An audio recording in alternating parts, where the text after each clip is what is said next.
नमस्कार दोस्तों, target with PS Parihar channel में आपका स्वागत है। सुबह के इस वीडियो में ऐसी सूचनाएं होती हैं जो विभिन्न समाचार पत्रों पर छाई हुई होती हैं और विद्यार्थियों के लिए आवश्यक होती हैं। तो आइए शुरू करते हैं और देख लेते हैं कि आज के समाचार पत्रों में विद्यार्थी जीवन से संबंधित कौन कौन सी सूचनाएं हैं। तो वीडियो को जल्दी से लाइक कर दें, शेयर कर दें। जिन छात्रों ने चैनल को अभी भी सब्सक्राइब न किया हो तो जल्दी से सब्सक्राइब कर लें ताकि आप लोगों को इसी प्रकार की ऑथेंटिक और सॉलिड अपडेट्स सबसे पहले मिलती रहें। आगे बढ़ने से पहले एक सूचना है उन विद्यार्थियों के लिए जो विद्यार्थी नई प्राथमिक शिक्षक भर्ती की तैयारी कर रहे हैं, यानी कि सुपर टीईटी की तैयारी कर सभी अभ्यर्थी चक्षु प्रकाशन की इस बेस्ट बुक को ले सकते हैं, जिसे आप लोग यहाँ पर देख रहे हैं। काफ़ी अच्छी पुस्तक है, ये स्टडी गाइड है। इसमें आप लोगों को 2 सॉल्व पेपर मिलेंगे, 5000 से ज़्यादा वैकल्पिक प्रश्न मिलेंगे और सभी प्रश्नों की विस्तृत व्याख्या मिलेगी। चक्षु प्रकाशन की ये बेस्ट बुक आप लोगों को सभी कापी किताबों की दुकानों में मिल जाएगी और अगर आप लोग ऑनलाइन मंगवाना चाहते हैं तो उसकी लिंक मैंने डिस्क्रिप्शन बॉक्स और कमेंट बॉक्स दोनों जगह उपलब्ध करा दी है। आप लोग चाहें तो इसको ऑनलाइन भी मंगवा सकते हैं। सुपर टीईटी की चक्षु प्रकाशन की और भी बुक्स आती हैं, जैसे आप लोग अभी स्टडी गाइड देख रहे थे, इसी तरीके से इनका प्रैक्टिस सेट आता है जिसमें आप लोगों को 20 प्रैक्टिस सेट मिलते हैं, 2 सॉल्व पेपर मिलते हैं और इसकी भी लिंक मैंने डिस्क्रिप्शन बॉक्स में उपलब्ध करा दी है। आप लोग चाहें तो इसको भी ऑनलाइन मंगवा सकते हैं। चलिए बात करते हैं सबसे पहले नई जूनियर शिक्षक भर्ती की।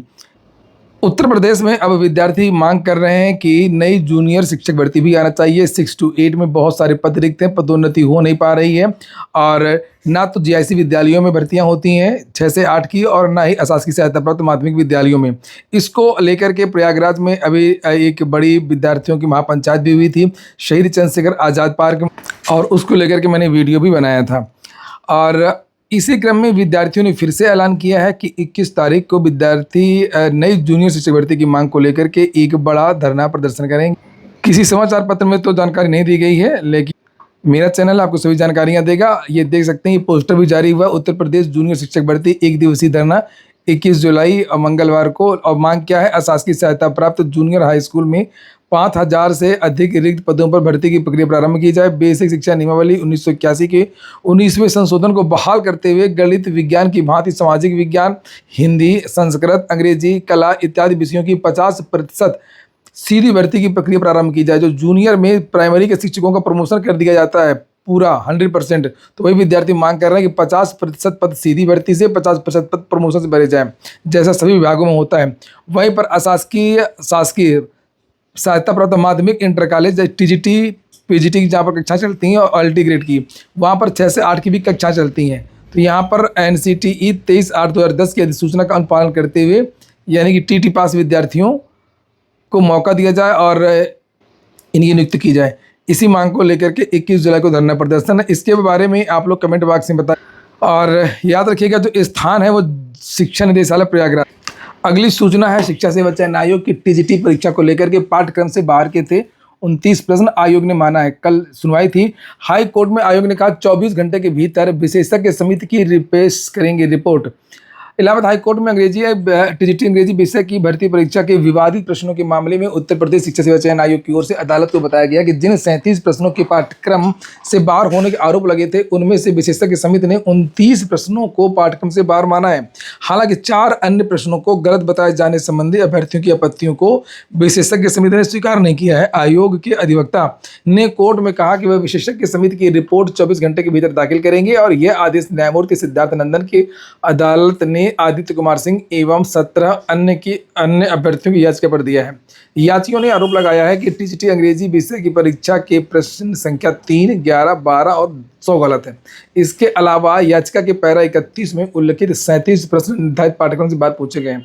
इसी विवाद को लेकर के हाई कोर्ट में याचिका दाखिल की गई है और याचियों की ओर से अधिवक्ता ने दलील दी है कि सामान्यतः अदालत विशेषज्ञ समिति की राय पर विशेषज्ञ की तरह विचार नहीं करती है, लेकिन यदि रिकॉर्ड पर स्पष्ट त्रुटि दिखाई देती है तो न्यायालय हस्तक्षेप कर सकता है। तो देखते हैं 20 जुलाई को ये केस लगा हुआ है, तो इतना भी टेक्नोलॉजी का प्रयोग नहीं करना चाहिए कि 37 प्रश्न आउट ऑफ सिलेबस। 29 तो खुद ही आयोग मान रहा है। एक गुड न्यूज है खंड शिक्षा अधिकारी भर्ती को लेकर के। मैंने लगभग 4-5 दिन पहले आप लोगों को जानकारी दी थी खंड शिक्षा अधिकारी भर्ती को लेकर के कि खंड शिक्षा अधिकारी में 350 पद हो गए हैं और आरओ एआरओ में 526 पद हो गए हैं। सूचना एक बार फिर से सही निकली। यह वो वीडियो है आपने ना देखा हो, 6 दिन पहले मैंने बनाया था जिसमें मैंने पीसीएस को लेकर के जानकारी दी थी कि पीसीएस में लगभग 1100-1200 पद हो जाएंगे और आरओ में लगभग 550 पद अभी हो चुके हैं और खंड शिक्षा अधिकारी भर्ती को लेकर के भी मैंने इसी तरीके की जानकारी दी थी, जिसे आप लोग सुन भी सकते हैं। आप लोगों के पास पर्याप्त समय है। में 135 पद थे और 135 से बढ़ करके अब पद हो गए हैं 325 पद बाबा, 325। सोचा नहीं था किसी ने कि खंड शिक्षा अधिकारी के इतने पद होंगे। तो 300 पद, मान लीजिए 300 प्लस पद हो चुके हैं। अभी आपने देखा होगा जो पदोन्नति का जो मामला रुका हुआ था, दो चीजें थी, एक तो खंड शिक्षा अधिकारी की नियमावली और दूसरा पदोन्नति का वेट किया जा रहा था। तो ये देखा आप लोगों ने, ये वीडियो 6 दिन पहले का है और जो सूचना मैंने आप लोगों को दी थी खंड शिक्षा अधिकारी आरओ को लेकर के हमेशा सही निकली। मैंने कहा था, ये देखिए 10 जुलाई का ये वीडियो है, 10 जुलाई का ये वीडियो है, जिसमें मैंने आरओ में पदों की संख्या और डिप्टी एसपी, आरटीओ और एसडीएम बहुत सारे पदों के बारे में चर्चा करी थी। और वही सूचना है आज के समाचार पत्र में आई है 1 हफ्ते बाद। आइए देख लेते हैं इसी बात में। आप लोग वीडियो को जल्दी से लाइक कर दें और शेयर कर दें। लिखा, प्रदेश के 75 जिलों में 1031 खंड शिक्षा अधिकारी होने चाहिए, लेकिन वर्तमान में केवल 672 ही तैनात है। 360 बीओ के पद खाली हैं। इनकी तैनाती विकास खंड स्तर पर शासन की जाती है। नियुक्ति लोक सेवा आयोग की पीसीएस परीक्षा से उत्तीर्ण अभ्यर्थियों की मेरिट के आधार पर होती है। विभागीय सूत्रों के अनुसार जून 2026 में 837 बीओ तैनात थे और इनमें से 165 बेसिक शिक्षा अधिकारी, समकक्ष अधिकारी प्रोन्नति के बाद डाइट में तैनात हो गए और खंड शिक्षा अधिकारी की कमी लंबे समय से बनी हुई है। 2025 में निदेशालय ने उत्तर प्रदेश लोक सेवा आयोग को अधियाचन भेजा था, लेकिन आयोग ने समकक्षता के कारण उसको वापस कर दिया था। वहीं पर यहाँ पर बयान भी अधिकारियों का कि प्रोन्नति के बाद हाल ही में राज्य शैक्षिक अनुसंधान और प्रशिक्षण परिषद ने शासन को एक प्रस्ताव भेजा है। शासन ने आंशिक संशोधन के साथ में पुरानी नियमावली पर ही भर्ती के लिए सहमति दे दी है। और अपर शिक्षा निदेशक मनोज द्विवेदी ने बताया कि शासन के दिशा निर्देशों का इंतजार है। उम्मीद है कि जुलाई के अंतिम सप्ताह तक शासन निदेशालय को मार्गदर्शन संबंधी दिशा निर्देश भेज सकता है और उसके बाद में ये अधियाचन आ जाएगा। जैसे अधियाचन आएगा वैसे ही आपकी वैकेंसी भी आ जाएगी। इसको लेकर के जागरण में भी सूचना है, जिसे आप लोग यहाँ पर देख सकते हैं। ये देखिए यहाँ पर लिखा हुआ है कि मनोज कुमार द्विवेदी के अनुसार रिक्त पदों पर भर्ती के लिए अर्थ स्पष्ट करते हुए आयोग को अधियाचन भेजा जाएगा। नीचे यहाँ पर ये देखिए ये लिखा हुआ है। और अगली सूचना शिक्षा सेवा चयन आयोग की असिस्टेंट प्रोफेसर बीएड विषय की परीक्षा स्थगित कर दी गई है और अब ये परीक्षा 19 अगस्त को होगी। मामला कुछ और नहीं है, क्योंकि फिर से आवेदन की जो डेट बढ़ाई गई है, जिसकी वजह से इसकी एग्जाम डेट भी बढ़ानी पड़ी है। राज्यपाल महोदय ने एक पहला बयान है जो उनका काफ़ी अच्छा लगा है। बयान दिया है कि मूल्यांकन में गलती करने वाले शिक्षकों के वेतन से कटौती की जाए। बहुत ही आपने अभी देखा हाल ही में लोक सेवा आयोग में पीसीएस में क्या हुआ। हालांकि इन्होंने विद्यालय की बात की है कि अगर कोई शिक्षक गलत मूल्यांकन करता है, विद्यार्थियों के भविष्य के साथ में खिलवाड़ करता है, तो उसके वेतन से कटौती की जाए। ये देखिए, विश्वविद्यालय छुट्टी के बाद खाली पड़े परिसर का उपयोग कौशल विकास के लिए करें। और राज्यपाल आनंदीबेन पटेल ने परीक्षा मूल्यांकन व्यवस्था के सुधार पर जोर दिया और उन्होंने कहा कि यदि कोई शिक्षक मूल्यांकन में गलती करता है तो उसकी जवाबदेही तय होनी चाहिए। ऐसे शिक्षकों के वेतन से कटौती की व्यवस्था होनी चाहिए ताकि विद्यार्थियों के भविष्य से किसी प्रकार का खिलवाड़ न हो। उन्होंने कहा कि मूल्यांकन में एक छोटी सी गलती भी छात्र के पूरे भविष्य को प्रभावित कर सकती है। ऐसे में इस काम में और गंभीरता और जिम्मेदारी अपनानी चाहिए। प्रोफेसर राजेंद्र सिंह रज्जू भैया राज्य विश्वविद्यालय के दीक्षांत समारोह में बतौर कुलाधिपति शामिल राज्यपाल ने ये बात कही। और प्रोफेसर राजेंद्र सिंह विश्वविद्यालय जिसकी बात की जा रही है, यहाँ पर मूल्यांकन को लेकर के अक्सर विवाद भी होता रहता है और आरोप तो ये लगता है कि लाखों हजारों विद्यार्थियों को जानबूझ करके प्रतिवर्ष फेल किया जाता है। इसको लेकर के आए दिन धरना प्रदर्शन होते हैं और वहाँ के शिक्षकों का भी बयान आया है कि उनको फेल करने के लिए कहा जाता है। यहाँ पर ये देखिए नीचे लिखा भी है, अभी दंड का प्रावधान कहीं नहीं है। परीक्षा की उत्तर पुस्तिकाओं के मूल्यांकन की सभी विश्वविद्यालयों में अलग अलग व्यवस्था है। मूल्यांकन में गलती पर किसी भी विश्वविद्यालय में दंड का प्रावधान नहीं है। इसीलिए ये शिक्षक बार बार गलतियां करते हैं। जब तक जिम्मेदारी तय नहीं होगी तब तक ऐसा नहीं होता कि आप लोग आंख बंद करके सभी को भगवान मान लें। ठीक है, गलतियां खूब होती हैं, सभी मानव हैं।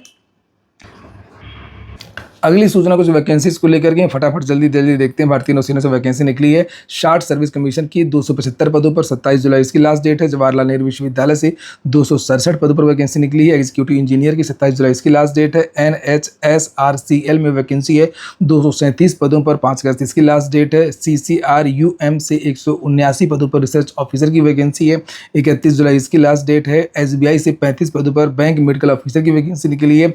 21 जुलाई इसकी लास्ट डेट है। BPSSSC से 16 पदों पर फॉरेस्ट रेंज ऑफिसर की वैकेंसी निकली है। यहाँ पर भी आवेदन कर सकते हैं। इसकी लास्ट डेट भी 16 अगस्त ही है।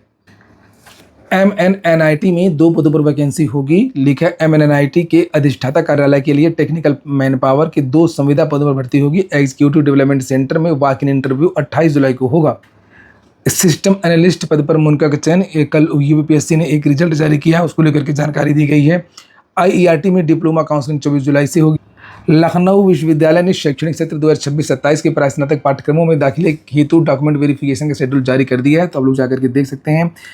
लखनऊ विश्वविद्यालय ने शैक्षणिक सत्र 2026-27 से बीटेक और MCA पाठ्यक्रमों में प्रवेश प्रक्रिया में अहम बदलाव किया है। अब UPTAC काउंसलिंग पूरी होने के बाद खाली रह जाने वाली सीटों पर विश्वविद्यालय अब सीधे प्रवेश दे सकेगा।